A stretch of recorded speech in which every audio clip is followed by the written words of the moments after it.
Okay, are you chaotic evil, neutral, or good? There's only the three choices. Well, yeah, if we're going chaotic, right? Yeah. Like this episode. All right. Oh, sorry. I thought you meant am I chaotic evil, neutral, or just generally good? I was like, what kind of fucked up selection is that? Like true to myself. Am I what? Yeah. What would you consider yourself the closest to? Chaotic good. Chaotic good. I think most people are chaotic good. I think the average person wants to do good. If you see somebody drop a $20 bill, you're like, hey, you did that. But if they walk too far away, like, oh, shit, that's mine. Yeah. No. Well, you had a good point once, Adam. You said most people are actually lawful good. We just don't want to admit it. Like, we're not going around jaywalking and stuff. Like, we very rarely break crimes. You're not going around jaywalking? I jaywalk all the time. Actually, well, I said I fucking jaywalk all the time. Yeah. I do. I cross the street diagonally. But we choose which laws are, like, worth following. Yeah, right? Victimless crimes. Sure. Well, I mean, that guy's got to wait an extra 10 seconds in traffic because I don't just jaywalk, I jay-stroll. Yeah. It's funny how, if you're in the car, it's these fucking pedestrians, hurry up and move. And then if you're the pedestrian, you're like, you can wait. Yeah. I think my least favorite thing is when those people jog out into the street for 2 steps and then just walk across the rest. I hate people that you don't know whether or not they want to cross the street because they just stand chatting right on the corner. And you're like, stand back, go over there so I know where I stand. Anyway, there we go. It's a Mimic, the round table Dungeons & Dragons discussion, where you never know what you're going to get. Welcome to another episode in our conversation on Dungeons & Dragons lore. I'm Adam, and with me today are these guys. And I'm going off script because it's a chaotic episode, and I don't want to do this stupid intro anymore. They don't even know who these guys are. Yeah, these guys are fucked. So this episode is actually called The Chaotic Plains. Reasons for Playin and Plains Beyond Reason. Uh-huh. Yeah, that one took me a minute. We've covered all sorts of locations in D&D 5th edition in the past. I think this is our last one on the Outer Plains. So we've still got a lot of the inner planes left to do, but we've done the Astral Sea. We've done all sorts of shit in the Forgotten Realm, as well as a lot of the other campaign settings. We don't touch on the Critical Role stuff because they've got a different copyright thing going on, and I don't want to get sued. We don't make enough money on this podcast for me to hire a lawyer, so we're not going to be covering that. They changed since they got the money. Fuck. So anyway, you can find all those episodes and more on Apple Podcasts, Spotify, YouTube, dozens of other podcast apps.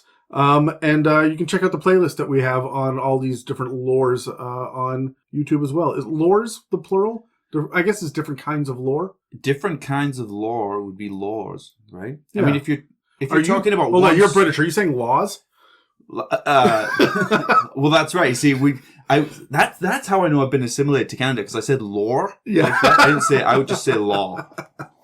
All right. So this episode is going to focus on the 3 most chaotic planes of the Forgotten Realms cosmology, and we're going to embrace the mayhem and the confusion, and we're going to look at what you can expect as players in D&D 5th edition if you were to go there, or what you can be inspired to do as a DM. I'm totally going off. I'm just riffing now, trying to embrace the chaos. I will just reach out and slap one of you. Just ride the lightning. So we're going to start good. We're going to descend rapidly into evil as we traverse these outer planes. So buckle up for a whirlwind tour of Ysgard, Limbo, and Pandemonium. But before we get started, I wanted to ask you guys, are you interested in playing in the outer planes at all? Like going plane hopping, especially chaotic? Does that interest you, or do you want to stay in the material plane? Yeah, 100% interests me. I think as a younger DM, I just didn't know how to introduce it. Well, there's no support for it in 5th ed. Like, right. It sucks. Yeah, that's right. So you don't really know what you're doing as a more junior DM. But now that I've kind of been exposed to ways that I can make it work, dip in and out of them, and enjoy them, I'm much more interested in doing it. Yeah. Some of them, yeah. I mean, the ones we're covering today are really tough to play in. Yeah, you can duck in for a session or 3, but I wouldn't necessarily set a fucking campaign. Pandemonium especially is rough. Yeah. That is a rough place to be. A lot of the lower planes are like that, though. So let's jump into it real quick. For those of you who don't know, I think we've done this in all the planes episode. We explain the great wheel cosmology, but for people that are just discovering us 192 episodes in, Think about the Great Wheel Cosmology like it's a 5x5 square. It is a wheel. Every time you look it up, it's a circle. But if you think about it like the alignment chart, instead of 3 on each side, it's 5 on each side, because you go, lawful good, and then that half step between lawful good and neutral good, and then neutral good, and then that half step between neutral good and chaotic good, and then chaotic good, and that's the top, right? So the extremes are in the corners, with lawful good being on the top left and chaotic evil being on the bottom right, just like in the alignment chart. Unlike the alignment chart, though, there's a bunch of stuff going on in the middle, where everything clashes in the inner planes instead of just being neutral. All the planes on the outside are called the outer planes. They didn't put too much effort into that one. So now there are a few things you really need to know about the outer planes beside the basic idea that alignment affects them, which it very strongly does until they kind of ran out of ideas. Like, I don't know, I'll also put this here too. Each plane has a number of different layers or levels. Each plane has a more or less consistent theme. Each plane is infinite. And oftentimes each layer is infinite, even though our mortal minds can only perceive the generally agreed upon scope of the planes. So, for example, the one that always pissed Dan off the most was the Abyss. Infinite number of layers that are all infinite in an infinite abyss, but you can come and go and there are clear boundaries and there are doors in and out. Well, what the fuck? The idea of infinite doesn't matter anymore. And I think the point is that it might as well be infinite for what your mortal brain can think of. Right. So traveling between the planes is incredibly difficult, but it is possible to travel from one area to another, usually from the first or more basic level to the next closest plane's first or most basic level. So there's like an entry point for each one of them. Be careful, though, as some of the areas are more difficult to find, and when you do get in, it's going to be even harder to get out. Normally, if you aren't astral projecting yourself to a plane, you have to use the plane shift ability or spell, a portal, or know what you're doing when you're in Sigil, which is the City of Doors. It actually sounds like the new book is going to introduce a new hub for planar adventure. It's called the Radiant Citadel. Is going to be the new city where it's kind of like Nowhere from Guardians of the Galaxy, the big celestial head city in the sky. Yeah. But this is going to be kind of adventures in and out. And I think it's an anthology too, which really suits that. We've recorded this episode before that book releases. So if it has released by now, then we will have more information about it in the future.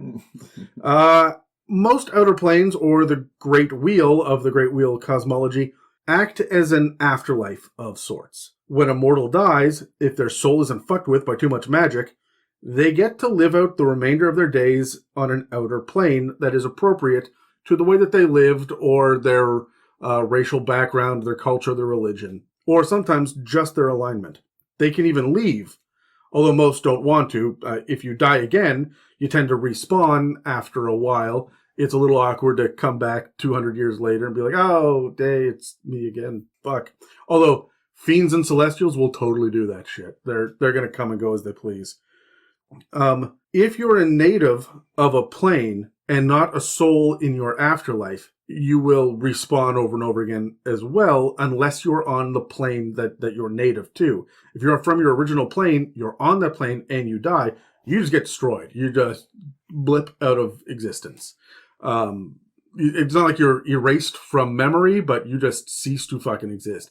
It is the cold void of nothingness for you from there. And so most creatures like an angel, devil, demon, Yugoloth, Hollyphants, Modrons, Nighthags, Hellhounds, Rakshasa, any other creatures from the outer planes, if they die in their home plane, they are utterly and completely destroyed, which is kind of a raw deal. Mm-hmm. Even the souls that go to the afterlife, if they get killed at their plane, no, their original plane was the material plane, and you can always respawn unless your soul is eaten up by a soul coin in one of those hellfire engines, or it gets torn to shit by demons, or you get lost in the river Styx, right? So there are ways for mortal souls to get destroyed, but it kind of has to be done on purpose. Mm-hmm. You still get 2 chances. Yeah. That's enough. How many lives did you start off with in Mario, right? Like, that's almost good enough. Yeah. There are some exceptions to this whole thing, but it's generally true. If you die, you get to go hang out on a plane, and there are usually gods or demigods walking around there being embodiments of the plane that each calls home respectively. They will wander to other nearby planes, but they tend not to go very far, and it's really hard for them to get to the material plane. It's hard for most things to get to the material plane. That's why it's such a big deal for fiends in general. So now today we're going to cover the chaotic planes, but we've already covered the most chaotic evil plane in episode 25 on the lower planes. In episode 178 covered Arborea, which is the most chaotic good plane.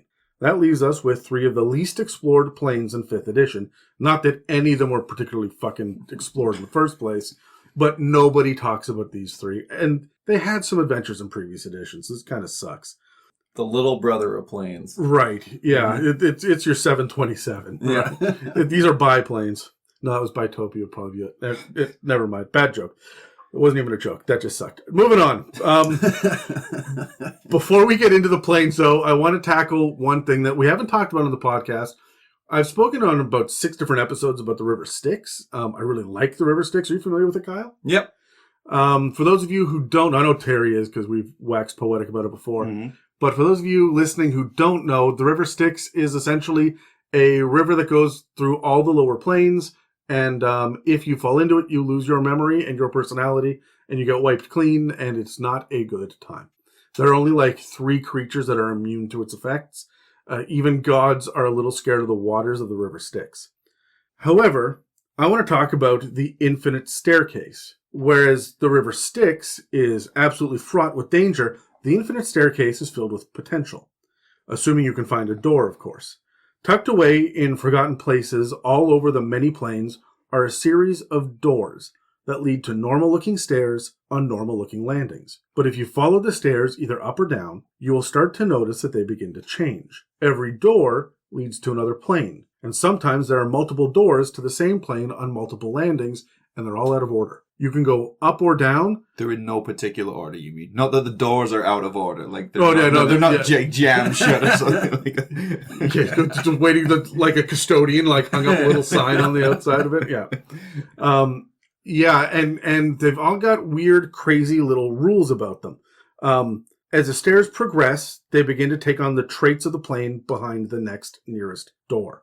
And you can find yourself on a chaotic series of floating stairs hanging in space, or fighting bizarre gravitational nonsense as the staircase winds and twists, but it always goes up and down, and you're never really sure where you're going to end up next. And these landings are all different sizes with different details, and all of the different doors that can go off to the abyss, to all the different places in the abyss, for example, could all still look different, but they'll all be kind of chaotic evil somehow. It's even rumored that if you search one of these landings thoroughly enough, you may be able to find your heart's greatest desire.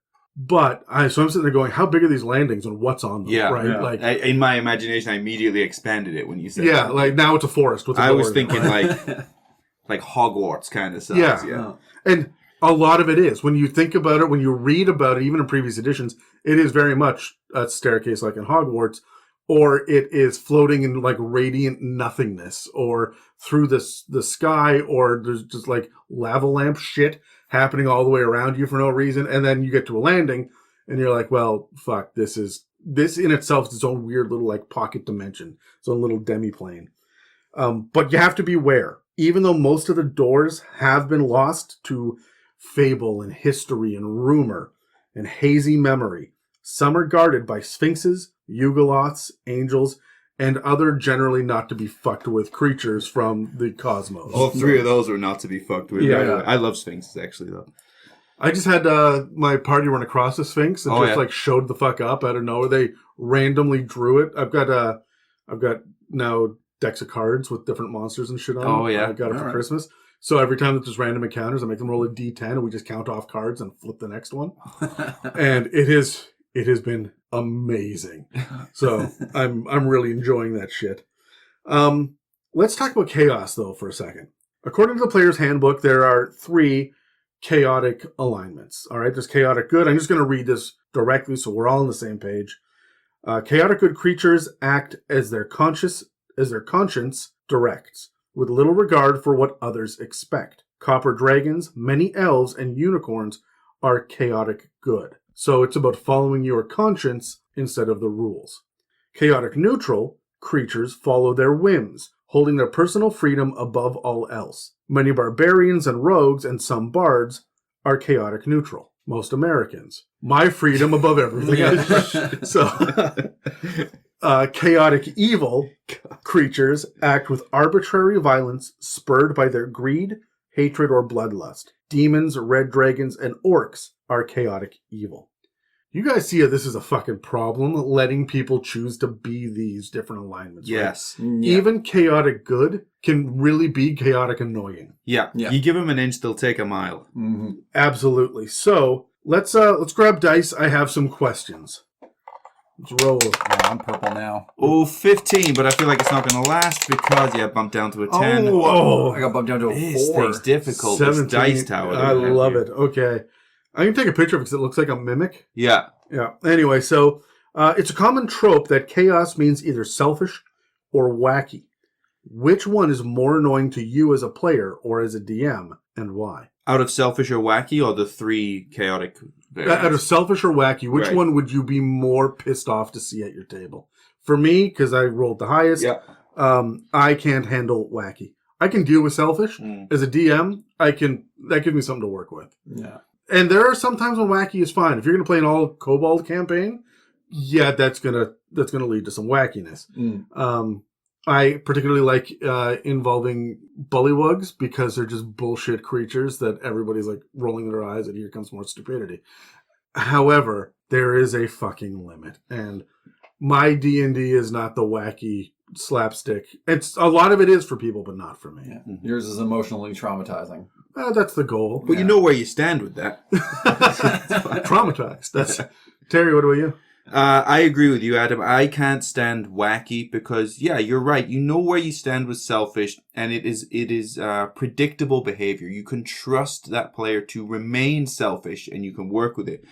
With wacky, it's you don't know what's going to happen next, and it falls into this trap of there doesn't ever seem to be an end game. I mean, there's wacky like Heath Ledger's Joker wacky, but it was always revolving around like a single end game or a particular point that was to be made. Does anybody else think that, his famous quote, do I look like the guy that has a plan? Mm-hmm. His plan was so fucking intricate. Like, he had to sew a bomb into somebody's stomach. Right. Like, that guy, okay, he was not half as chaotic as he pretended. So it was that, that's right. It was method disguised as wackiness. Yeah. Right? That was really what was going on. But when it's just wacky for the sake of being wacky, nobody knows what to do with that. And it only lasts one scene before it's not funny anymore because we can't work with it. It's like fucking Roger Rabbit, man. Like, I love that movie, but I would murder that son of a bitch. Actually, as I get older, that movie gets more annoying because I can't handle that anymore. It's like, what do you want? Patty cake. I want patty cake. Kyle? Honestly, I think it's situational, right? Like, because selfishness can get really annoying, especially when it's pitting one player against the party, right? When you have that player that wants to steal from the party while they're asleep. Right? Yeah, you know what? That's a good point. I'm thinking about it. I don't want a selfish player, Yeah. right? I can handle a wacky player, but I want a selfish character. Mm. Because the selfish player is a piece of shit. Yeah. So, but I do agree with you. I like a more serious campaign, right? Like, I really want to immerse myself in the game. So, wacky kind of takes you out of it. And it's just, it's not that much fun. Right. I will say I have DM'd for some very selfish players, and most new players are to some degree a little selfish. They have that my precious character shit going on. And that's fine. We all do it for a couple of campaigns that fizzle out. But, like, it lasts for a certain amount of time. When that person shows up that says, I'm going to be a gnome artificer that loves to set fires and is a chronic masturbator and is just consistently trying to tie people's shoes together. Man, I am... And by the way, I'll try and cram it all into the first encounter. Yeah. Just so everybody knows. Yeah, that drives me nuts. Yeah. So my second question is, how would you embrace the idea of chaos without ending up being a douchebag or a narcissist? I think you go first if we're doing the same. Yeah, that's right. Okay, I did roll highest. Chaos... I feel like it takes you a handful of sessions to figure out what chaotic means. for your own particular character. A chaotic elf, for example, just does not give a shit about the laws of men. We're going to do what's right. And it's almost got a nature bend to the chaos, right? And you can see that in a lot of different, like druids in general are like that. Their chaos is very different than a rogue's chaos. So looking into your backstory, your racial traits, the way that the class is built is going to tell you everything you need to know about whether or not you are a chaotic bard or a chaotic barbarian. They're two very different kinds of chaos. One is like, I'm going to fuck it. And the other's like, I'm going to fuck it. Right? And there's a difference. So I'm going to look at the character build that I'm making right off the bat. Where do I want this character to go? Because we can't all be Jack Sparrow all of the time. Right. And we saw what happened by the 5th fucking movie with that, right? Terry? I think when you're being selfish, like a chaotic kind of selfish, it doesn't necessarily need to be about just you, but use that idea for something like, what if it's, I'm sorry I have to protect my family? What if I'm sorry I have to do this for my community? It's an individualistic, it's still like a selfish kind of nature, but what we mean by selfish is you're just putting something that you value before other people. And so if you just expand that out a little bit to not just being you, but maybe your family, maybe your community, maybe you're selfish because you actually want to stand by an oath that you made to somebody else. Hold on, that's lawful though. That is lawful, but that was maybe a bad example. But you're standing by something which you regard to be more valuable than this thing which is in front of you now. The moment that it's about tenets or an organization or a banner or something, it's law. That's lawful. Yeah. But the moment that it's about what's morally right, the idea of proving a point, right, of being, I'm going to be a hero no matter what, then you're traipsing into the idea of chaos. So yeah, you can lean into the commitment of it. Right. You just have to know what you're committing to. Is it an ideal or an institution? I think you need to have a code of conduct, whether you're like even chaotic, right? Like you need to have your own personal ideals. And I think that really needs to tie into your bonds, your flaws, and your ideal, right? Right. And I would agree with what you're saying there, Kyle, because this idea of having a code of conduct, no matter how loose it is really for direction. Because if nothing, like, okay, so if you're willing to do anything, that means you're not really going anywhere. You have no real direction. So even like the slightest code of conduct or something that you value gives you direction to go in. And without it, you're not really going anywhere. Yeah. And if I can be honest, it's fucking exhausting to be chaotic. Yeah. Look, I have been the guy at the party that's just been like, I'm going to do whatever the fuck I want, but I'm exhausted the next fucking day, right? Like, because you don't know what to do. Yeah. You cannot go to Burning Man 365 days out of the fucking year. Right. You will fucking die. But more importantly, you will stop having fun. Yeah. Think about that when it comes to D&D. When you are building a character you're going to play for the next year and a half, you are subjecting other people to these whims that you're going on. That's going to be goddamn exhausting for everybody, including you. You have no reason to do anything. Any decision that you make, there's no reason behind it, so it's kind of empty. Okay, so I disagree. I think people read too literally into the word chaos, right? They think, oh, I'm here to fuck shit up, and that's all it is. They hear anarchy when you say chaos. Right. Yeah, but when I think of it, it's, I'm going to do this and damn the consequences. Right. So that's a good way to look if at you it. go, okay, let's say I'm in a town and it's illegal to murder someone, but somebody else is doing it, right? And I have to kill this person before they kill someone else, and damn the consequences, damn the law. Right. If it's going to come after me, I'm still going to do this because I believe that I have to save that person. It's what it says in the player's handbook. You're following your conscience. Yeah. Right? As opposed to necessarily laws.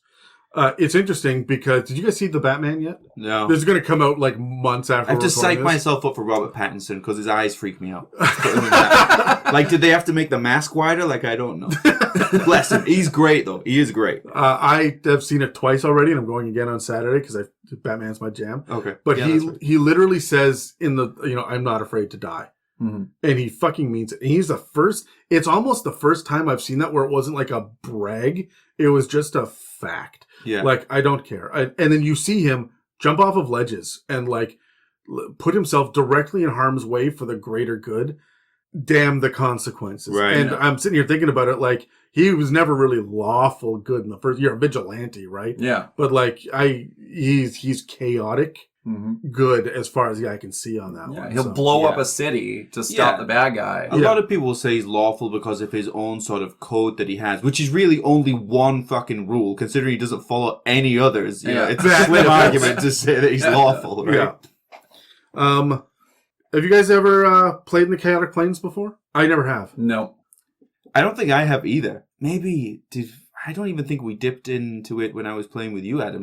No, you dipped into the demon keep where all the demons were dicking about in there. Right. And it was very demonic and hellscape-ish, but we never really went chaos. Yeah, Right? that's right. It was evil capital E, but lowercase c for chaotic, right? So I've only played in the chaotic wasteland that is my mind. I thought you were going to say your pants, but okay. All right, let's jump into the first one. Do you guys?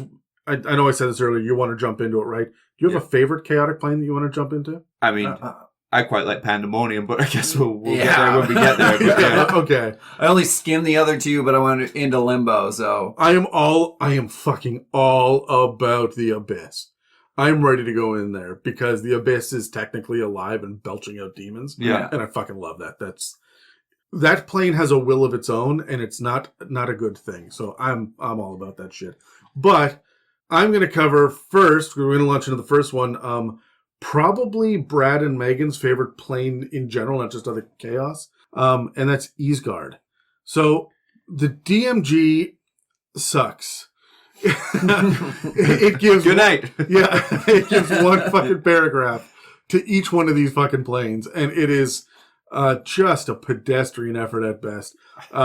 You'd think that there'd be some shit from the Sword Coast Adventures guy, because it's the Forgotten Realms, and that's our campaign setting book. And considering it's a 5x5 square for this, can we not get a page? Right? We'll Yeah. take the extra 25 pages to do this in the book. It's fine. you know? Yeah, but I don't think it's going to happen in 5th edition. Now that they're eyeing whatever the next edition is, it comes out in 2024, we're never going to get proper plane exploration. So, but here's what we do get. According to the DMG, Ysgard, which is Asgard with a Y, by the way, Ysgard straddles the alignments of chaotic good and chaotic neutral. So it's not an absolute alignment. It's a wild, natural plain of beautiful mountains, fields, and fjords, where the hot summers are long and the cold winters are bitterly unforgiving. The continents hover in the air, miles above the oceans of volcanic rock, and below the oceans are icy caverns that are so huge that dwarves, giants, gnomes, and humans have built entire civilizations. So are we picturing this? Flying continents above rivers of lava, above ice caverns. I just see like Mario or like Sonic. That's all I see. Right? Like, it's really hard to wrap your brain around this as far as the DMG goes. It does say that dragons and horrible monsters roam throughout the plane, and heroes and warriors often come here to test their valor, skill, and toughness by fighting and battling incredible adversaries. There's also an optional rule. And I think they all got optional rules. You guys got optional rules? Yeah, they all came with them. This one is called Immortal Wrath. Anyone who dies in Ysgard, unless they are a construct or undead, will rise the next morning at dawn with full hit points and none of the conditions or maladies that affected them before death. This is meant to be an infinite battleground where warriors test themselves every single day. It's Valhalla. Kind of. Yeah. But it's kind of a poor fucking representation in 5th edition of what that even looks like, or there's nothing particularly interesting there besides, hey, there's mountains, fjords, lava, and ice, and you could be immortal if the DM allows you to go. Yeah. Right? So I went to online sources and I started digging around and I come up with some cool shit. So Ysgard is actually more insane than just being floating continents over a bunch of rocks over a series of caves. In previous editions, the air was filled with floating volcanic rocks that tumble and careen through the air, smashing into each other and echoing loud, destructive thunder through the realm. It's said that at any given point, no matter where you look, you can see two tumbling, airborne boulders crashing into each other.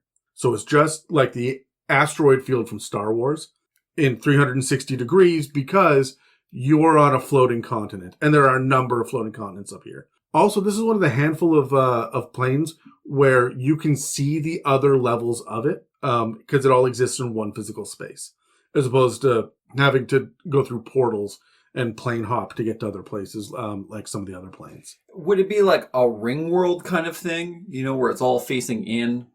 No, I'll get to that. Yeah. There's legitimately an up and a down on this. Okay. So the biggest of the floating rocks are as big as continents and covered in vegetation with lakes, mountains, gorges, and even small oceans on them. On their underside, volcanic rock and rivers of molten magma cover the landscape. Heroes and warriors have built cities and havens above. Fire giants, fire elementals, and some fiends have built strongholds and keeps below because gravity is reversed on the underside of these continents. So you have it's like two sides of a coin, where the top side is like Norse mythology, mountains and fjords and oceans and shit. And the underside of the coin is lava and magma and fire giants and volcanic rock. And all around, giant boulders and huge asteroids are crashing into each other. But if you look off the edge from either side, you see this sky full of crashing earth. Rivers of boulders tumbling along haphazardly. Earthly destruction in the skies. And if you look down from the top layer, past the underside of fire and rock, or if you're standing on the volcanic rock and you look up from their perspective, and through the chaotic earthen destruction, you might be able to see the frozen wasteland below/above, where frost giants, dwarves, and even some drow make their home. So there is definitively an infinite plane of ice, and all of the continents and boulders float above it. Okay. But On there's either side. No. Yeah, well, the continents float above it. The underside of the continent has reverse gravity. Right. So it's like people walking on the ceiling. Yeah. Yeah. So it's like a floating pie, and then there's another icy layer underneath it? Yeah, that goes infinitely long. Yeah. Right? And there are hundreds of these continents up there. Right. Um, I'm with you now. All right. Mm. And smashing boulders all the way across in every direction. So, because the realm was inspired by Norse mythology and was even called Ysgard in previous editions, you get the idea of Vikings. That's a real strong theme here. You get giants and dwarves and dragons and gnomes and massive hulking creatures with huge horns and thick furs. The top layer of the realm was called Gladsheim, after the Golden Palace of Odin, but Wizards of the Coast eventually decided to distance themselves from real religions, and so both the plane and the top layer are now called Ysgard. Canonically, Ysgard is named after the whole plane because it's where most adventurers and travelers dare to visit. Nobody goes to the other places because if you do, you're fucked. It's extreme heat or extreme cold. There's a basic understanding here that safety is available within city walls and forts, but outside the walls, battles, duels, skirmishes, and wild hunts are all fair game. The spirits of those who have died still walk around, corporeal now, and looking to face the next challenge. You may find yourself squaring off against a famous warlord, or about to duel the namesake of an epic poem. And every fight is a fight to the death, because they always come back at dawn. This is Viking, Dwarven, Klingon, barbarian life unfettered. The Rohirrim would feel at home here, and so would the free folk from Game of Thrones. The second layer, Muspelheim, or the Realm of Fire, is the underside of the continents, like I mentioned, but as fiery and full of evil creatures as it is, it's still focused mostly on honor, tradition, strength, and valor, because on the plane of Ysgard, giants are more intelligent than their material plane counterparts, and there is, if not a civility, an understanding. Might makes right, the ordning still exists, but heroes can step above their station, and those who conquer with honor are worthy of respect here. So it is Valhalla, it's also Stovacor. Yeah. Far below these continents, or above if you're from Muspelheim, it never stops being confusing, is Nidavellir, which it took me many YouTube videos to be able to pronounce it. It's not spelt like that, but it is Nidavellir, which means dark fields. This frozen battleground is full of remorazes, white dragons, and yetis. But in the caverns and among the infinite glaciers are strongholds, frozen cities carved of stone and ice where dwarves and frost giants live beneath a sky of what looks like molten lava and hurling asteroids from their perspective. Heroes and famous warriors from the Underdark live in these depths among the giants and other races, and war bands and small hunting parties can often be glimpsed tracking gigantic elk and dire polar bears across the frozen landscapes. No matter which of these 3 levels of Ysgard you travel on, you can expect to see fortresses and safe havens carved into the landscape, holding the battlefields and wilderness at a distance as the mead and ale slosh in stomachs and through beards, and every warm hearth has a massive spit of meat rotating slowly. Everyone who lives here is eager to pick up their axe or sword or hammer and make a name for themselves. The boars and reindeer and other beasts grow larger here. The monsters and serpents are stronger and faster. Blood flows freely, and battle cries fill the air between the sounds of boulders smashing together in the heavens. This is a realm of heroes proving their mettle. I want to roll dice. All right. I'm in. 18. 13. I got a 6. Okay, good. I'm tired of talking. Kyle, what inspires you the most about Ysgard? I went first. Oh, Terry you won. went first. Okay, I fine. went first. Kyle, what do you hate about Terry? No, okay, Terry, what inspires you the most about Ysgard? I love the idea of the respawning in this hero's plane, because it almost becomes, I wouldn't say a type of currency, but a way, like almost like a contract is how I would use it. Like, this is how you would challenge people for property, for rights to things, for subservience, whatever. And you can, if you're defeated, you lose, and whatever, it was over. And you have an opportunity to regain that favor or that position later on, but you will not until you do. Mm-hmm. Now, when you think of trouble that like gamblers get themselves into, for example, imagine how fucked up this could get for them. I see someone who's at like the lowest of the lowliest kind of slave that just can't get out of this awful situation that they're in because they've been beaten by too many people and they can't win these positions back. So they just trap themselves in this type of corner. And you know they don't start that way because everyone here is a hero. Right. Yeah. They all had some honor when they showed up, but there has to be the lowest man on the totem pole. It has to be a number 1, right? It has to be a number 1, 2, and 3. So everything is trial by combat. It's not even trial. It's just like, what are you doing Thursday? Fighting. Friday, we're going to fight. Yeah. On Right. Saturday, there'll be a battle, folled by a skirmish, and then a fight. Yeah. Right? And that's kind of what this whole... It reminds me of a MMORPG, right? Where you can PvP other people. It's safe in town. And you can go shopping and talk to whoever you want. You step outside, they will kill you and loot your fucking body. And if you want it, you better respawn, level up, and come find them again. Yeah. Yeah, all right. Exactly. Okay. I also like the idea of the Immortal Wrath ability, but for a different reason. I love the idea of guiltless TPKs. Sign me the fuck up. I don't understand. There's guilty? But you can just keep doing it over and over and over again. In the most incredible creative ways as Yeah. well. Like, what the fuck? Yeah, and even when they die in like an awful way, they'll be like, well, it still wasn't as bad as that time with the Yeti and something. That was particularly funny. You had a Knobgoblin, Terry, Oh, fuck, I think that about it respawned sometimes. every single... goblin. It's like every day at dawn or something. Yeah, like that. he was polymorphed into a doorknob, and after a certain number of uses, he became a goblin who just hated his life. He was destined to die by sundown every day and respawn at dawn every morning.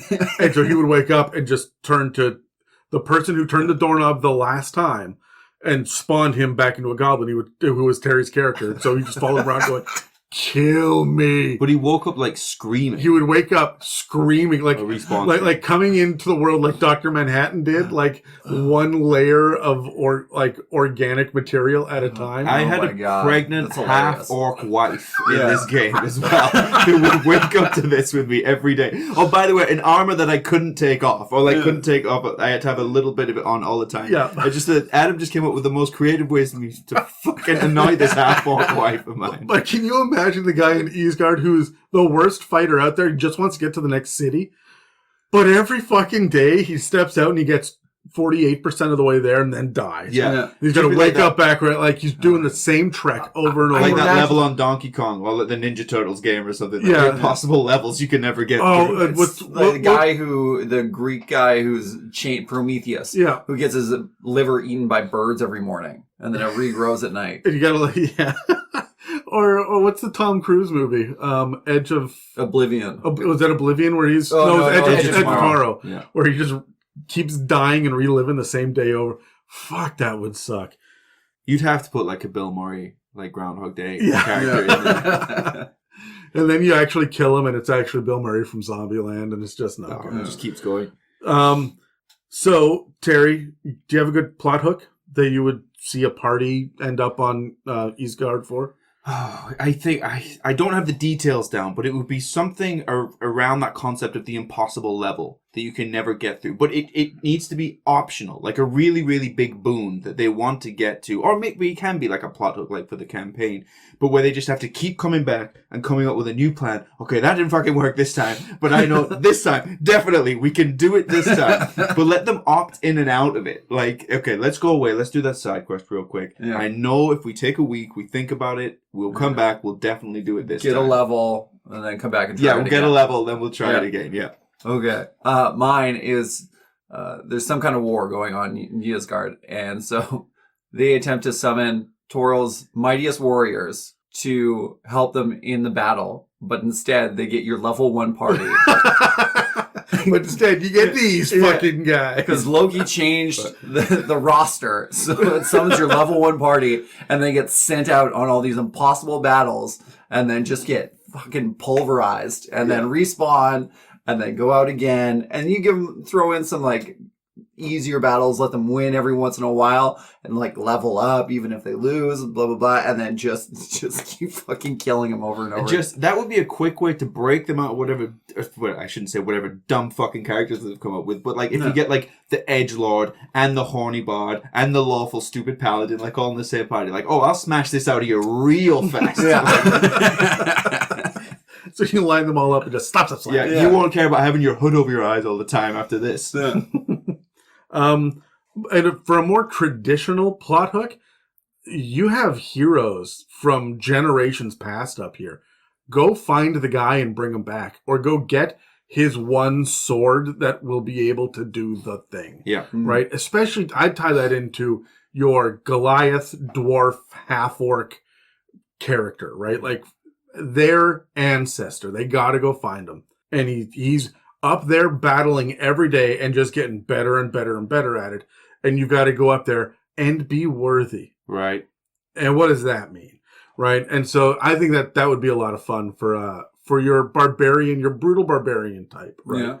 Yeah. I have the misfortune of DMing Dave, who brought to the table a Leonin barbarian whose backstory was, I am a Leonin barbarian. Great. Fuck. Thank you. Yeah. Jeez. Lionel. Yeah. Let's go. And so this would be a way that I'd be able to get that I'm nothing but a rage monster to start thinking more about how to build a heroic character. I'm sorry. He has one thing that he likes to say, and that thing is, I am confidently incorrect about everything. And that is how he plays his character. So he is like chaotic, good. How can you be confidently incorrect? Like when you've been incorrect a lot, you should stop being confident. I've met a lot of people that are confidently incorrect. Dave knows he's confidently incorrect. Yeah. His character believes that he has been correct every time. It just doesn't always work out. The situation changed. Yeah. Hey everyone. The last couple of months have been tumultuous ones, to say the least. We added Casey to our roster at the beginning of the summer, but we lost 2 editors. We're gearing up for bigger and better things, including a revamp of the website and adding a store that has a more intuitive user interface, among other things, because I hate it. But as we look to the future of what lies beyond episode 200, when we start thinking about winding up our conversation on 5th edition and starting to look forward at 1D&D, we've decided to start putting our heads together early to come up with interesting and fun ways to provide more content with less workload, as long as our level of quality doesn't dip.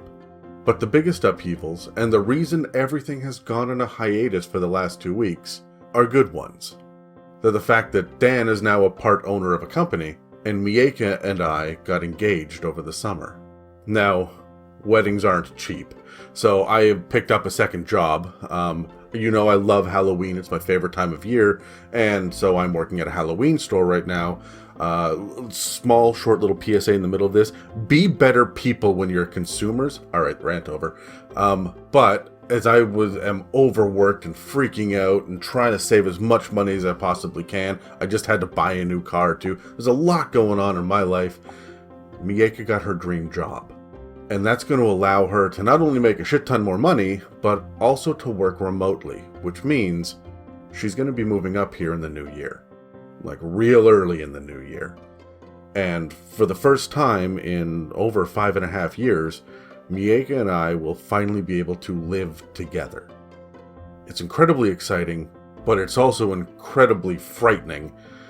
I am just spinning in circles. I don't know what to do with my life. And I am throwing myself into projects and money, and I'm not trying to, this is not me asking for money from the podcast.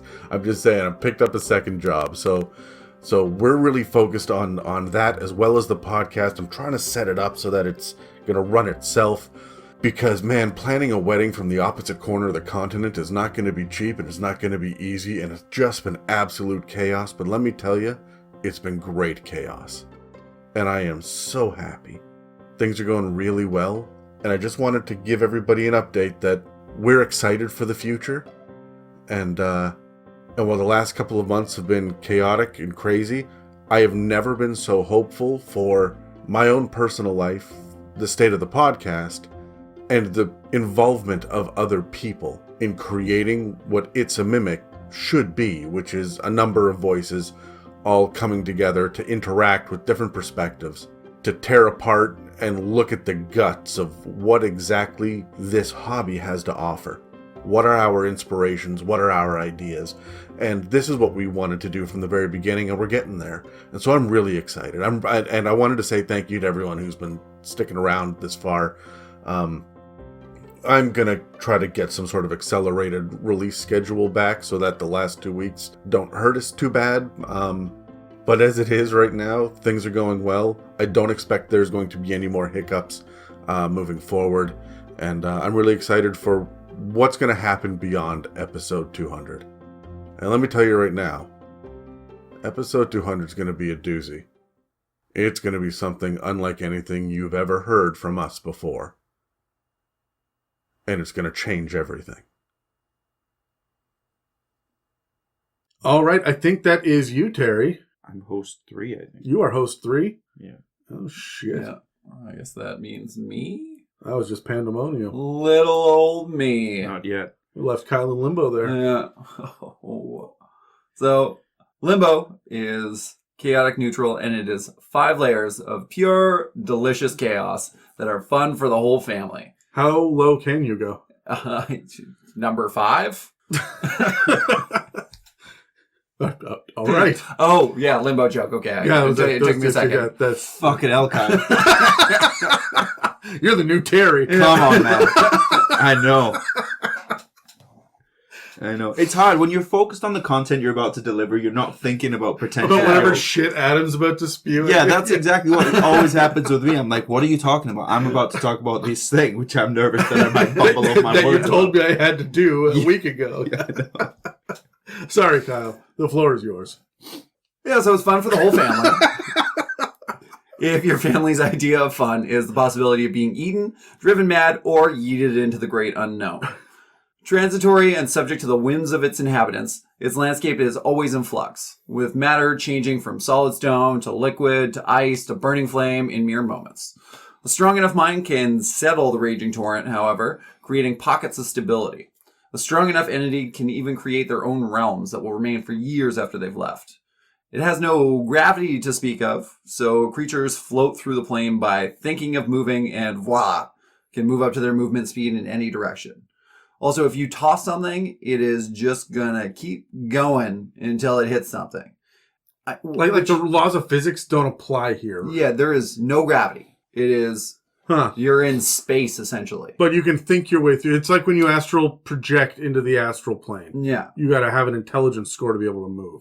Yeah. Well, you don't need an intelligence score to move, but there are some things you need an intelligence score to do, which is kind of cool. It also kind of fucks things up. But yeah, basically on your turn, when you using your movement, you just, rather than using your legs, you think and then you move. Okay. Like Stephen Hawking. Yeah, kind of. Doesn't he blow into a little tube? I guess. Oh, not Very anymore. insensitive. Yeah, well, yeah. Oh, too soon. The man was a genius. Yeah. British with an American accent. Fuck off. You mean the computer? He's so smart, why couldn't he walk? Fuck. I am kind of curious about how no gravity would respond to spells like Gust of Wind, though. Like, magic trumps environment 9 times out of 10, right? Like, if you can cast reverse gravity in a place that has no gravity, I think you're still gonna float upwards. It just might be slower. yeah. Right? Like, the weave still exists in the plane. So the magic still kind of trumps, unless it goes up against other magic. No matter how quiet everybody is in the room, if you cast Shatter, it sounds like Shatter, unless Silence has been cast, right? So it's the same idea, I think. Well, I was thinking that it would have more of an effect, right? Like, rather than moving you 10 feet, it would move you 20 because there's no resistance to it. There's no opposing force. Yeah. Yeah, but that gust of wind could suddenly turn into a torrential downpour at the same time, right? Or suddenly anvil. Yeah. I guess that's true. I think you just wouldn't stop. Yeah, you just Like keep you're in going. Base. Yeah. Anyways, I guess they don't really go into it in the DMG, so... They don't know the answer, that's why. Yeah. So I guess it's up to everybody's own personal opinion. So on top of all that, the DMD does give you the added option of something called Power of the Mind, where basically you can change the world around you as an action. So this is where the intelligence score comes in. You can choose to move or alter non-magic items that aren't being worn or carried with a successful intelligence check, whose DC depends on the size of the object you are trying to manipulate. So if you're trying to move something with your mind, for a tiny object, it's a DC of 5, and you can move it 5 feet. Plus 1 foot for every point you beat the DC by. Huh. Yeah, and then you can also transform objects. So you can basically morgify one non-living thing that isn't being worn or carried into something else. As long as it's not magical. As long as it's not magical and not living. Like, you can't create a creature. But you could change a boulder to a ball of flame. And then it's also like DC is 10 for tiny and then 15. This is why I should never be a player, because I'm sitting there going, is a body considered, like, could I make undead or constructs?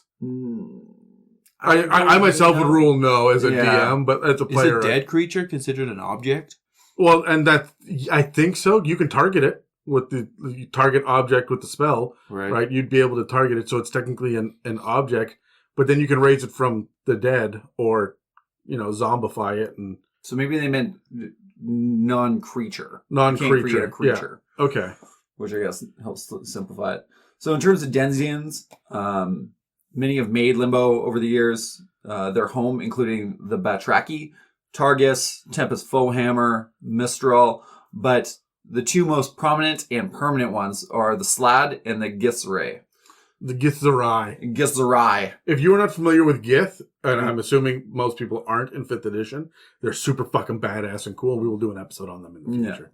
I was actually practicing that word before I got here, and I still managed to get it wrong.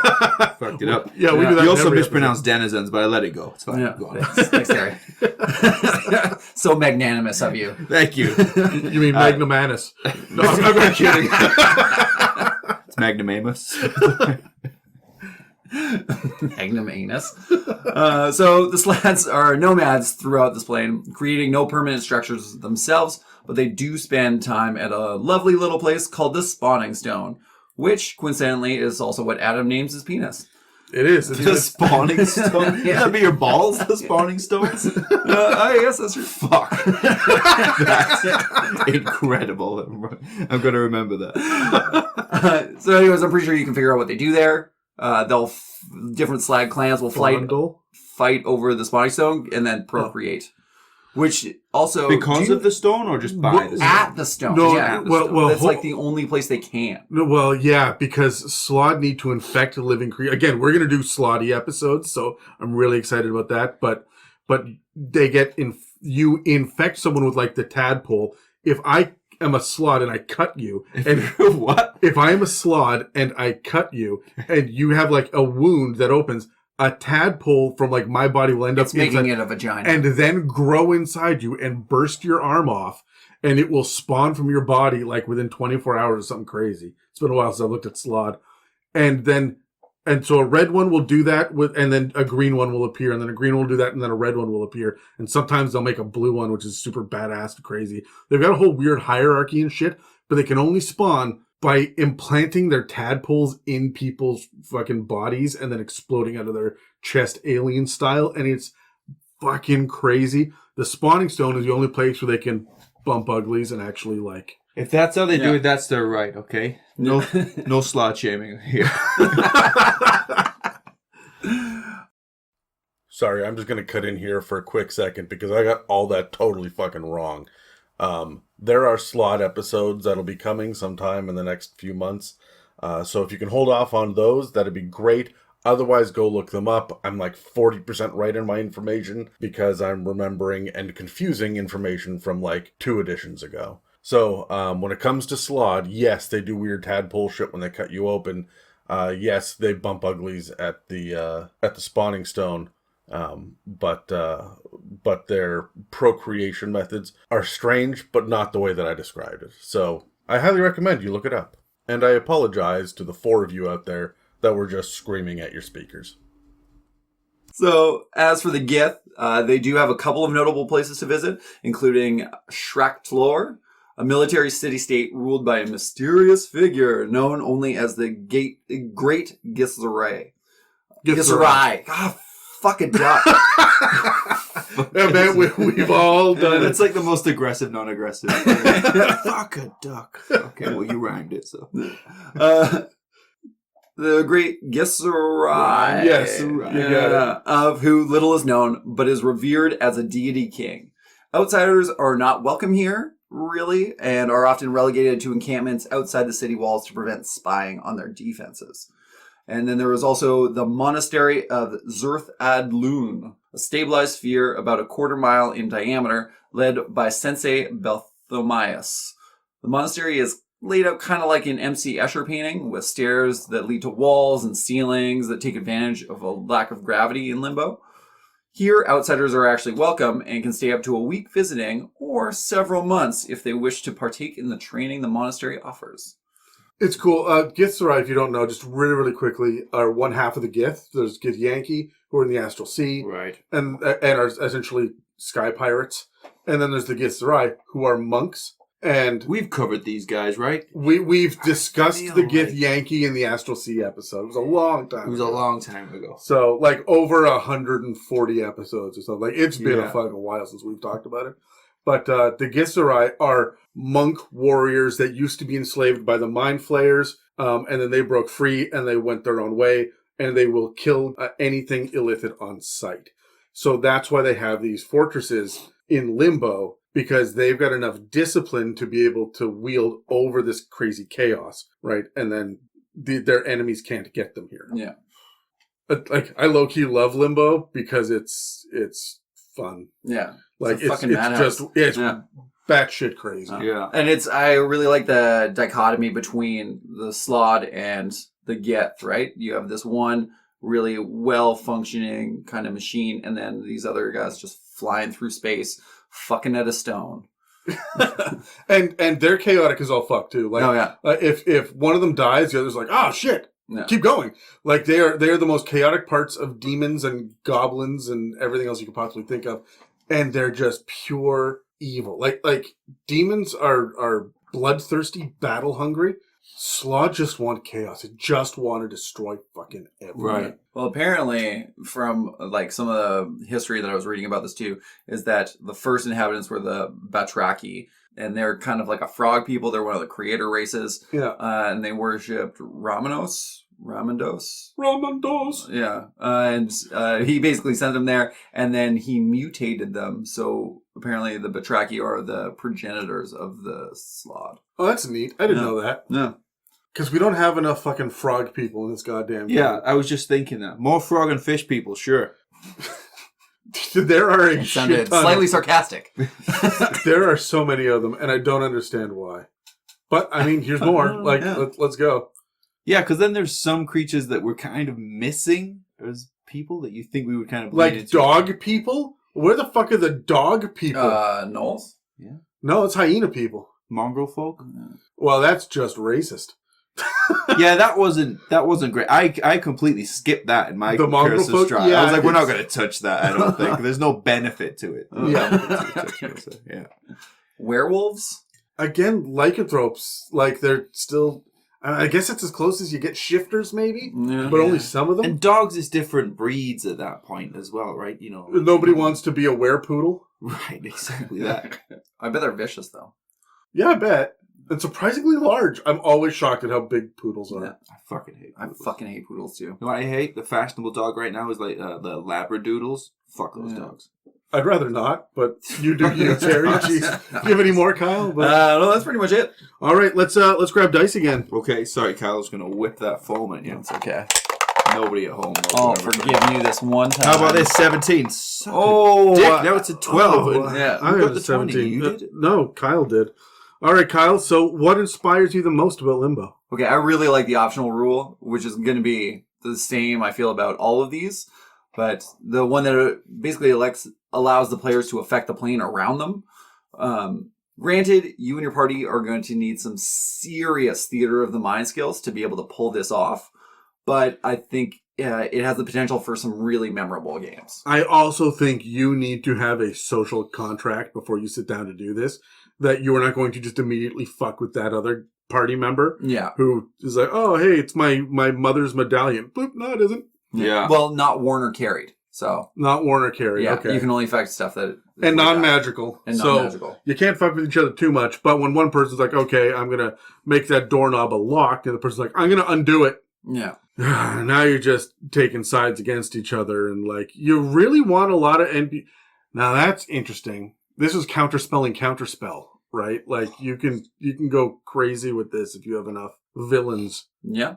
You know, yeah, okay, that's my thing. As a DM, I'm going to have commoners, level 0 peasants that can also warp reality around you and make the stone that you're standing on now water, Mhm. right? And like, I can abuse the environment so badly. A mob of commoners all focused on one thing. The players don't have the action economy to be able to undo Yeah. it. Yeah. I would kind of treat it as though it's like distasteful to do it, as though it's like the equivalent of like a fart joke. Like if you do that, there people are just it's just not done. This here. is what Yeah. children do. Yeah. Yeah, you can just picture 9-year-olds getting mad at each other, like turning their favorite toy into something else, and like, Yeah. Yeah. yeah, You don't affect somebody else's things because it's considered gauche. Yeah. Right. yeah. Terry, I think there's so much that you can be inspired by with Limbo because there's so much you can do. I've kind of gone full circle where I'm really not inspired by it. I don't like it because the benefit does not outweigh the cost for me. The players, because they're trying to have fun, and they'll have fun in the most obvious way because everybody, they're going to fuck with you, and it's going to derail everything. It's This going is to be the wacky- hard to deal now with the it. statue's a penis. And it's going to be like, okay, great. Well, now my because that was the big bad that was hiding as the statue is Yeah. now going to turn out to be a penis. Now he's King Dong. Exactly. Now he's King Dong. And all of a sudden his acid spray is hilarious. Ha, ha, ha, ha. For that reason, I think I'm not too inspired by Limbo because I don't feel like it's going to be that. It's going to be enjoyable to the players, but for the wrong reasons. And damn it, have fun the way I tell you to. That's why. Kyle, what's a good plot hook that you could see a party end up in Limbo trying to accomplish? Okay, so going through all these things, I'd like to see something with the Batraki and Bazram Gorag, the Firebringer. Did a bunch of research on him. He's a demigod that used to be one of the Batraki, and he has something called the Chaos Stone. The Chaos Phage? It's the Chaos Stone. Okay. It's like the super tall tower of a rock that's constantly changing shit around it, and apparently like calls to him over time. But he's trapped in runes, he was trapped in runes by a mage, and he's got like a cult now called the Hidden Flame.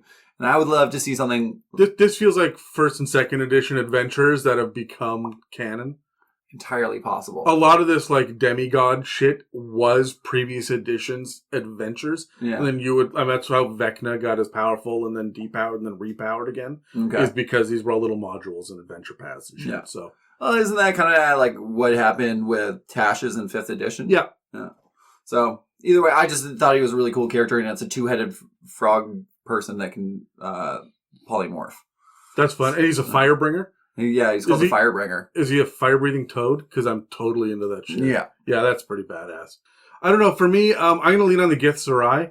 I love the idea of you getting here to talk to some specific head monk at the monastery, and you have to sit in the encampment outside as chaos reigns around you, and up is down, black is white, cats and dogs living together. Like, it's crazy madness out here, and your players just have to come up with a way to get inside, and they're not going to rogue their way through the fucking gate. Yeah. Mhm. Right? The Githzerai are too good for that shit, and they've all got some sort of crazy fucking intelligence score. That's their jam. Mm. So they're going to outthink you and outdo everything that you can possibly come up with. You just have to be diplomatic enough to get in. And I think that that's a unique challenge for a lot of tables. Right.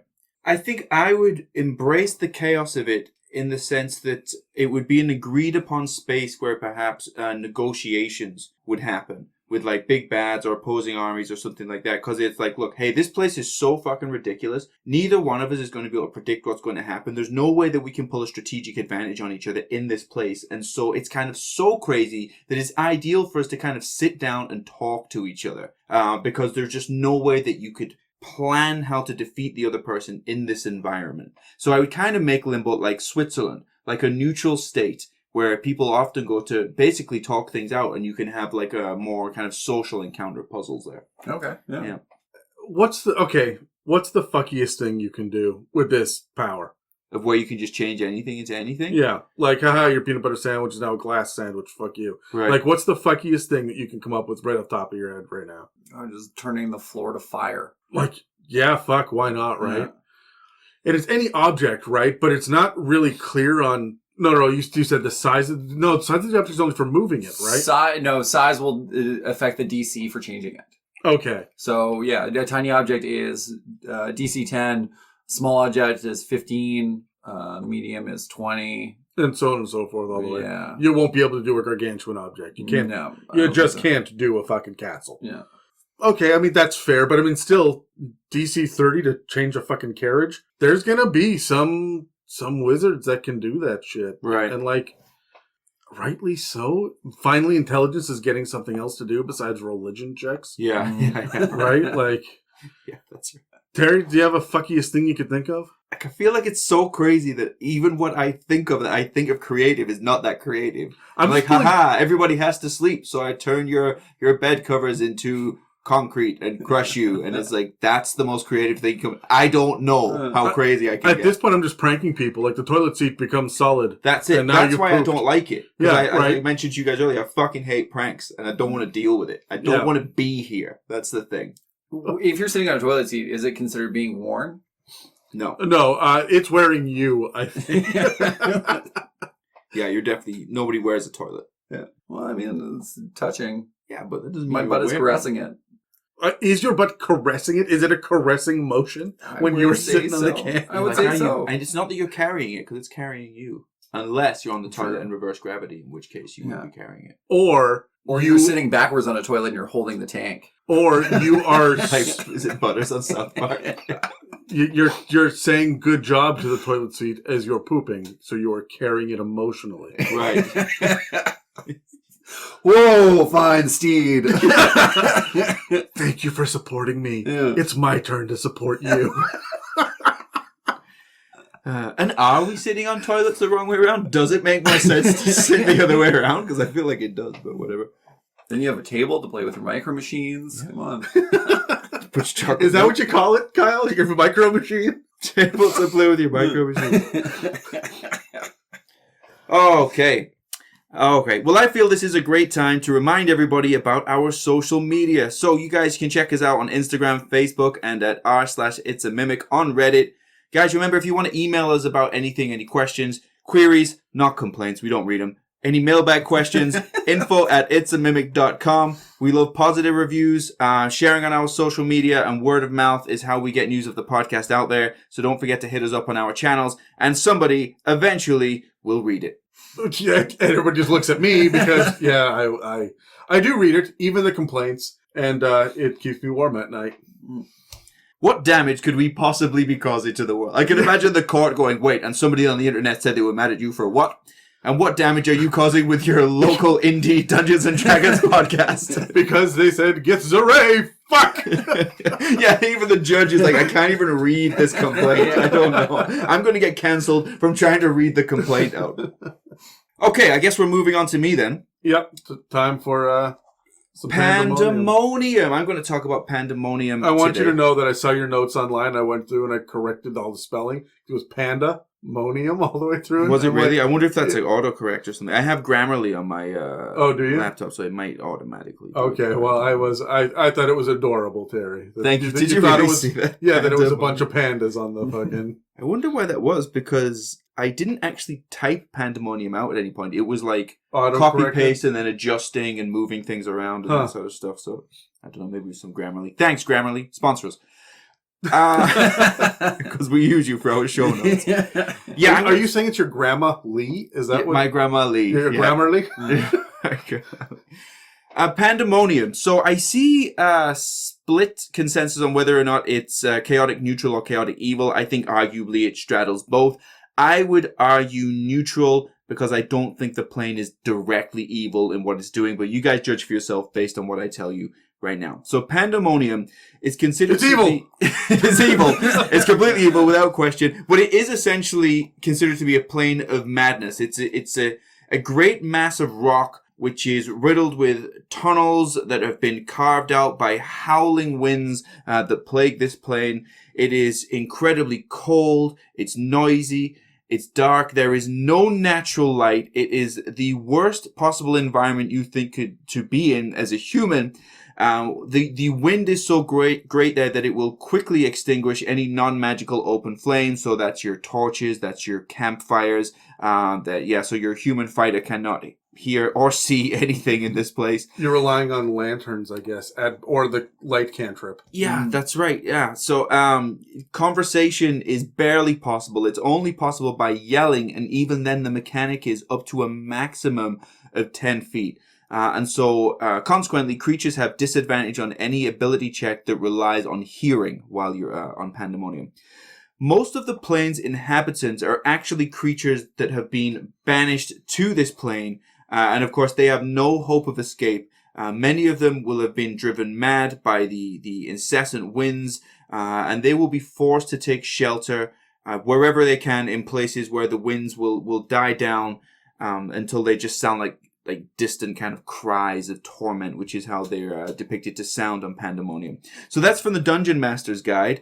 From online sources, I learned that without adequate protection, beings with hearing are rendered temporarily deaf in a matter of seconds and permanently deaf in a matter of minutes. The gravity in Pandemonium always pulls away from the center of any cavern. So if you are traveling through the caverns, you may walk on the floor or walls or the ceiling. That can change from cavern to cavern. The streams and the rivers that would flow through these tunnels would flow either along one surface, like the left wall, the right wall, the ceiling, or it may just inexplicably kind of flow through the center. The larger caverns are hundreds to thousands of miles or kilometers if you're Canadian deep, wide and tall, and the winds there could lift up small humanoids and carry them far away before, of course, they end in a dangerous landing for them. So while Pandemonium, the only inhabitants there, have been banished from other planes, this may include quasits, shadow demons are known to be there. They're plentiful there. And then some low to mid-level demons. The occasional demon lord that is in exile will be there as well. And so that gives me the impression that they would be desperate to escape, but they're demons, so they're not going to rely on deals. It'll be a lot of kind of tricks and scheming, and of course they will have been there before you, so they'll kind of be ready to put that in place. You know, it's going to be very premeditated on how they deal with that. So these creatures will be trying to escape, so not only do you have to deal with the absolute chaos of the environment, but anything that you run into is going to try and manipulate you to escape. There's optional rules for Pandemonium, and the Pandemonium. There are optional rules for Pandemonium. Githzeray. That's right. The optional rule is that of mad winds. So, a visitor to Pandemonium. Is that when you have like too many Brussels sprouts and beer, and you have mad winds? I just got mad winds, bro. That's how the gangsters talk in London. A visitor to Pandemonium must succeed on a DC 10 wisdom saving throw after each hour that they spend among the howling winds. If you go into the caverns and those winds die down, you won't need to do it there. On a failed save, this creature will gain 1 level of exhaustion. Remember, you have to do this every hour. And to remind you, a creature that reaches 6 levels of exhaustion, while on this plane they do not die, ordinarily they would die. Instead, if they reach 6 levels of exhaustion on Pandemonium, the creature gains a random form of indefinite madness, and you can take that from Chapter 8 in the DMG, the Dungeon Master's Guide, and that's the running the game section. Finishing a long rest doesn't reduce a creature's exhaustion levels either, unless the creature can somehow escape the maddening winds. And that, in a nutshell, is Pandemonium. So, as far as I have been able to tell from my perusing of all of the... I'm just going to add this on as a tangential thing. Sure. All my perusing of the monster manuals, and I love stat blocks and everything. There's only one creature that is from Pandemonium. Oh, really? I never even found that one creature was. I found that all creatures were not. It is the Howler. Makes sense? Yep. Yeah, which has this big scrotal-looking thing hanging off of it. It looks like a big demon dog, essentially. Like but it's like a howler bagpipe, monkey. right? Like it can inflate this thing and then blow up. That is terrifying. What's called Mind-Breaking Howl, which is this is a CR8 creature. Mordenkainen says, "Why does the Howler sing? Doing so causes its prey to flee, and surely stealth would make for better hunting in howling Pandemonium. There is only one answer: the creature can taste fear." So these things are actually louder than the howling winds, and they will allow their voices to echo through these tunnels to scare the shit out of people, because you can't tell what direction they're coming from. And then you run, and then they hunt you, and then they fucking eat you. I don't need that in my life. Oh, you don't need that. I'll return him to the pet store then. Let's grab dice. Sure. Whoever goes first, so he gets knocked out of the way. Yeah, that's right. Nat 20. Hold Okay. on. Twos. Kyle, we're rolling off twos. Don't kill my Nat 20 though. No, you're not 20, Stan. Okay. I want everyone I got to a know 3, that Kyle tried to 10. bump it and it didn't work. Okay, so, well, that's... Because I live to make your life miserable, Terry. Thanks, Kyle. Pandemonium. Turi, Join the queue. get behind me. Yeah. What inspires Let you me the be your most? toilet seat. About Pandemonium? Yeah, what- Obviously about Pandemonium, Terry. That's what we're fucking talking about. About Leanne Rhymes? Rimes? Okay. I think that it's so chaotic and the environment is so just savage with the winds and the madness there that I'm reminded that while players can't always like facilitate planar travel, that other creatures and other people within the world can.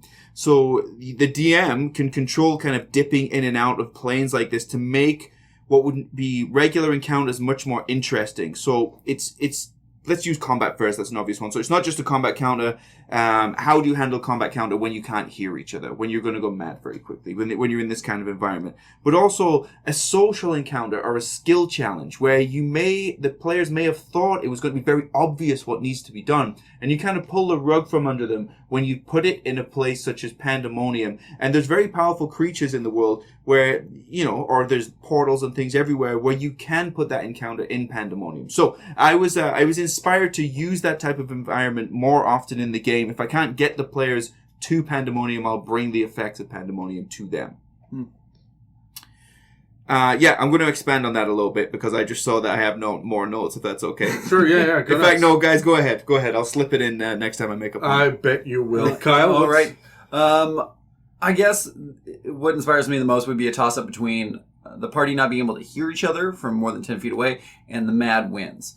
The not being able to hear each other could lead to some very interesting scenarios in creative problem solving.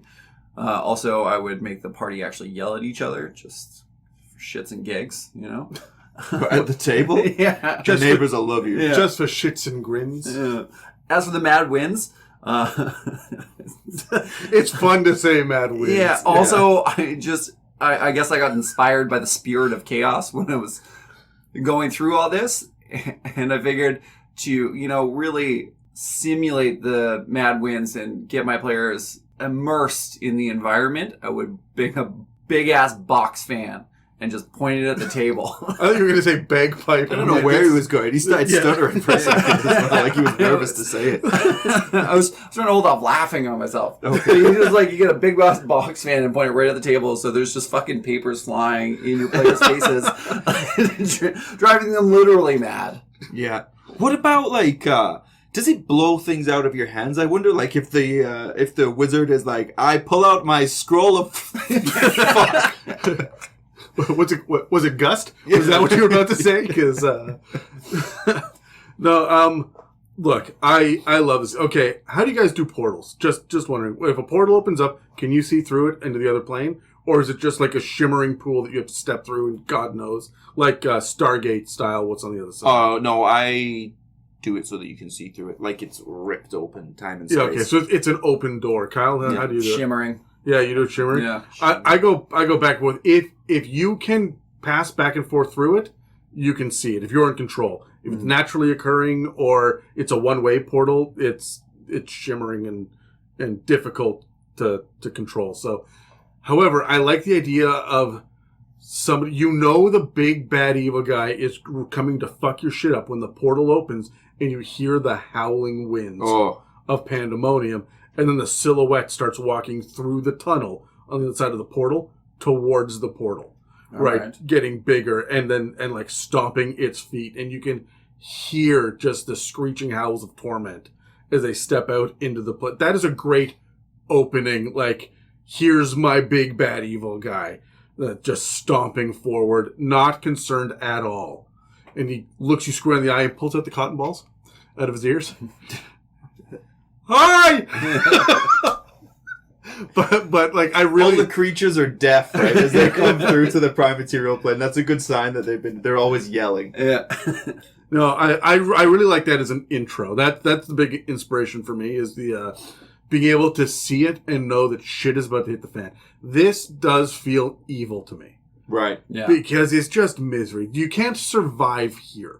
Right? What vegetation can you scavenge? Yeah, it's not neutral in the sense that our Earth is kind of neutral. It's it definitely feels one-sided. Wastelandish, right? I can just picture undead roaming around in here for eternity. Yeah. Terry, you had more that you wanted to naturally inject.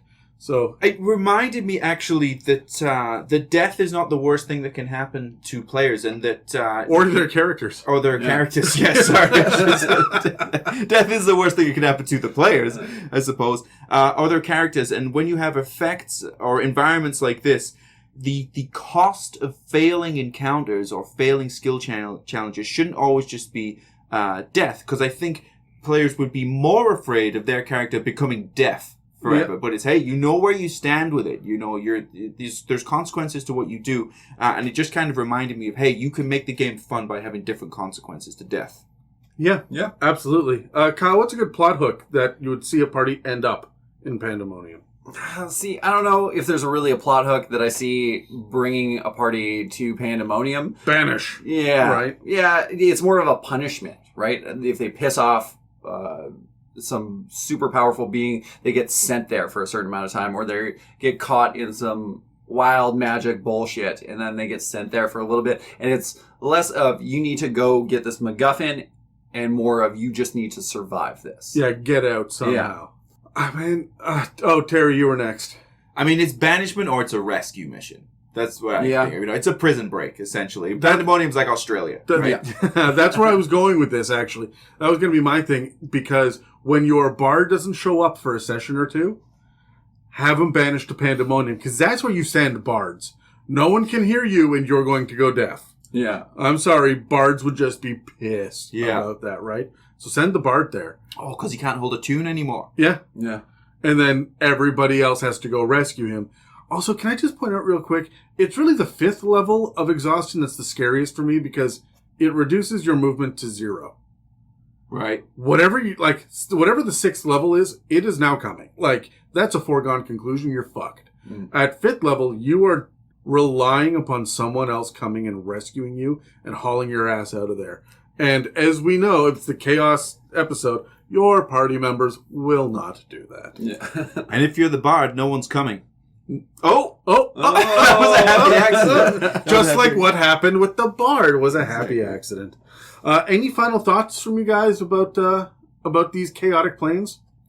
Do you like them? Do you like them more than you thought before you started prepping for the episode? Like Pandemonium, don't like Limbo. I liked Ysgard. Ysgard. Yeah.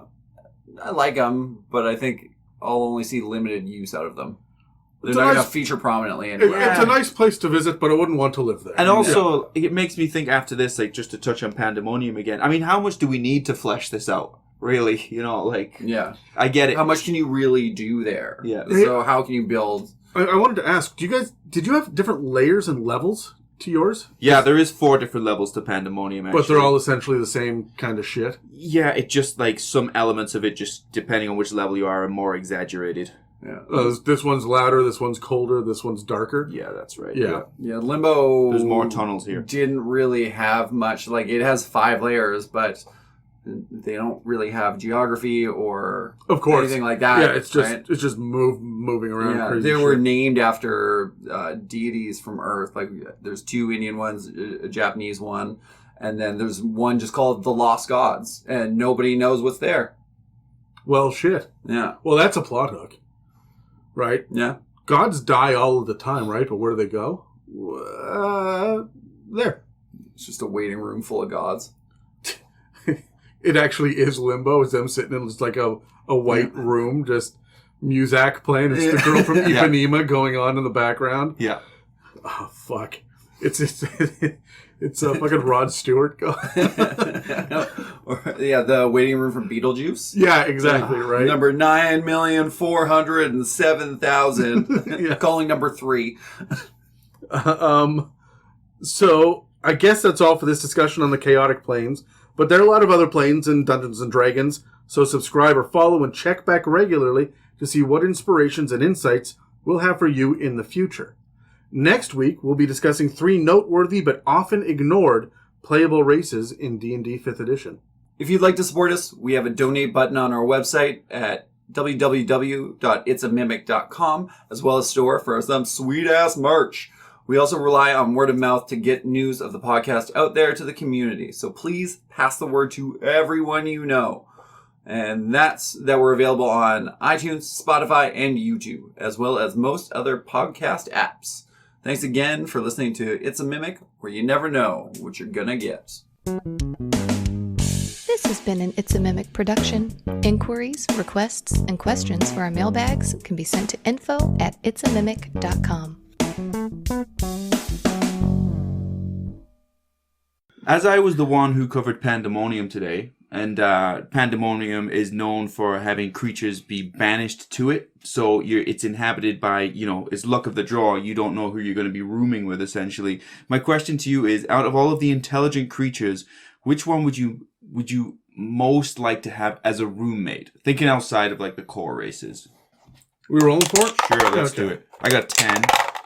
I got 2. Oh, you got bumped to 70. Kyle, roll off. Roll We off got your 2. 2s. 20. Oh, 3. Oh, 18. Fuck, all right, one last. So that 20 is All right, Terry. Answer your Oh, that's question. me. Oh, yeah, me. Probably a hobgoblin, and the reason being because they're very regimented. They'd be very clean, tidy, ordered. I think they'd be asleep at good time. I think they'd be up and out of the house nice and early, and I think they would be respectful. And then any killing that needs to be done, they would probably go and do that elsewhere because it would not be strategic for them to kill me if I pay half the rent. Okay, interesting choice. So, are we presumed to be friends? with this Not creature? necessarily. It's more No. of a contractual understanding. Interesting for you to go lawful evil on that then. Yeah. I mean, I think it would be sweet to have like a fairy dragon, you know? Just because they don't talk, which is a bonus. That's always good. They got magic, and, you know, they're little shits like I am, so I feel like we could bond over that. You guys are going to play pranks on each other. Your YouTube channel as roommates is going to be great. Yeah. Let me tell you something. I fucking hate pranks. I don't like them. I don't enjoy them. Do you like watching other people suffer through pranks? I know, because I get Because this embarrassed. podcast has been a prank on Dan for the last, 3 fucking years. Yeah, none of the episodes have ever gone out. Yeah. we keep this up so that he thinks that we're doing it. Hey, edit another one, bitch. Yeah. There's good pranks, and then there's bad pranks, though. Right? See, I'm going the exact opposite. I'm going with the Modron. I just want here. You sleep in your closet. I want a Roomba essentially as a fucking as a fucking roommate. Sure. Wake up, clean the apartment, go back to sleep. It's fine. Okay, that's a good choice. Thanks for listening. Bye.